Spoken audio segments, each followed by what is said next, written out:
Well, ladies and gentlemen, they are at it again. I told you guys who are still Star Wars fans till this day who are hoping that Star Wars is going to somehow turn everything around, right? They're going to somehow ignore the last three movies that they came out with. They're going to somehow ignore the last few TV shows that they came out with. And somehow, some way, Star Wars is going to be saved and brought back to what it was prior. And I keep telling you, man, you are not going to get it. It's impossible. And they keep reminding you why that is. Now, we have an upcoming article here from Bounding Into Comics. It says, upcoming Rey Solo film director Sharmeen Obaid-Chinoy says it's about time that we had a woman come forward to shape the story of Star Wars. Yes, ladies and gentlemen, they are doubling down, or maybe quadrupling down at this point, on the whole Force is female nonsense that they started doing with Kathleen Kennedy. So let's get into this article, guys, from Bounding Into Comics. But of course, before we do, if you are new here, just consider hitting that subscribe button. I would greatly appreciate it, and like the video to push us out into the YouTube algorithm.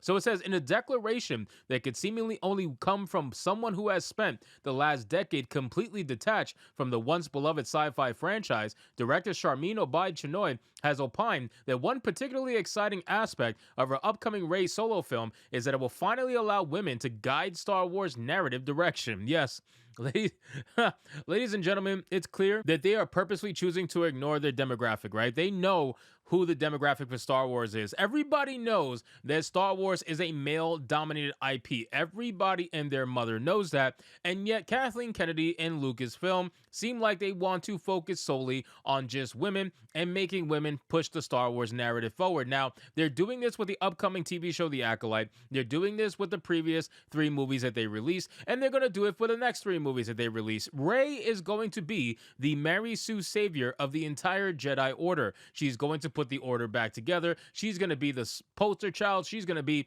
the chosen one. She is going to be everything and anything relating to Star Wars. She is the one. And a lot of people, again, hate that fact, and yet they still hold on to a little bit of hope that that's somehow going to change. But ladies and gentlemen, let it be clear that that is never going to change. Rey Skywalker is here to stay, whether you like it or not, and the Star Wars you used to know is fully dead. It says Obaid-Chinoy, whose directorial filmography primarily consists of documentaries highlighting the social plights faced by women in her home country of Pakistan, offered this insight into her forthcoming dance with the Force while speaking to CNN's Christy Lustout for the network's 2023 New Year's Eve broadcast. The funny thing is, again, they hire people that really clearly don't have any knowledge about Star Wars. They like to do this for all their IPs. It's not just Lucasfilm. Disney as a whole loves to hire people who are not fans of the original IPs or the original franchises. They want to make sure that they have a clean slate that they can mold around, that they can control, that they can say, oh, this person is going to do whatever we say, and they're never going to question it. They're never going to say, well, that's not lore accurate. They're never going to say, well, that actually doesn't happen. They're not going to say that. They're just going to go along with whatever they're told and collect their paycheck. That's all they want, and that's all Disney is ever going to want from their directors, their producers, their writers. This is what Disney's after now. This is how they hire their people, and this is a prime example. She thinks that her movies coming up are the first time that you're finally going to see a narrative of a female in Star Wars, and meanwhile, we've seen this time and time again, especially in the most recent Star Wars films that just happened. It's not like you got to go far back into the past to see, female-led stories in Star Wars. No. It just literally happened, and it seems like she forgot that. It says, touted by Stout as the first woman and first person of color to oh, here we go with the fucking titles. My God, like, you just have to do that. You have to do that. You have to go for the titles. This is what they hire these people for. Nothing else other than to say, this is the first of XYZ, whatever. Like, that's all they care about. They don't care about the fact that she doesn't have an actual decent filmography to film something like Star Wars. No. They just care that it's a woman and the first woman, and they just care it's a person of color, and the first person of color to direct a Star Wars film. It's really just pathetic, man. It's so boring. Anyway, it says, touted by Stout as the first woman and first person of color to direct a Star Wars film, the director, who appeared via a pre-recorded interview with the anchor, opened their discussion by elaborating on her personal excitement towards her forthcoming Lucasfilm outing. I'm very thrilled about the project because I think what we're about to create is something very special. And we're in 2024 now, and I think it's about time we had a woman come forward to shape the story in a galaxy far, far away. Oh, yes, clearly, because this right here, ladies and gentlemen, is exactly what everybody wants when it comes to Star Wars.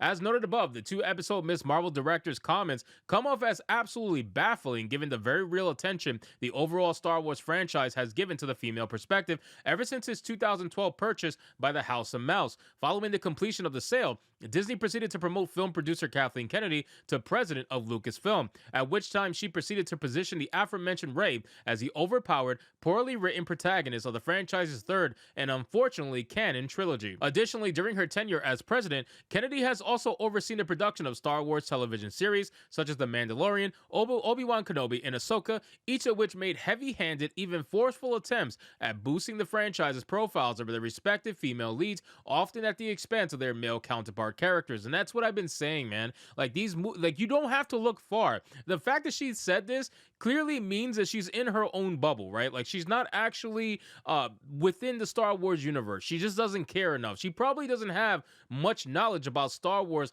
prior, let alone now. It's very clear, because if she did, she wouldn't be making a statement such as that when you literally had 3 movies based around a female protagonist, and you had multiple TV outings, especially Obi-Wan Kenobi, which became the Reva show, and then you had the most recent Ahsoka. I mean, you got so many different examples of female-led Star Wars stories, so to say you're doing something special because you're the first female director or the first person of color female director, I lose count of how many titles there is for people now. They look for anything to be the first of anything. It's the most important thing to them. They don't care about the film. They don't care about what they do. All they care about is being the first at whatever the hell they're doing.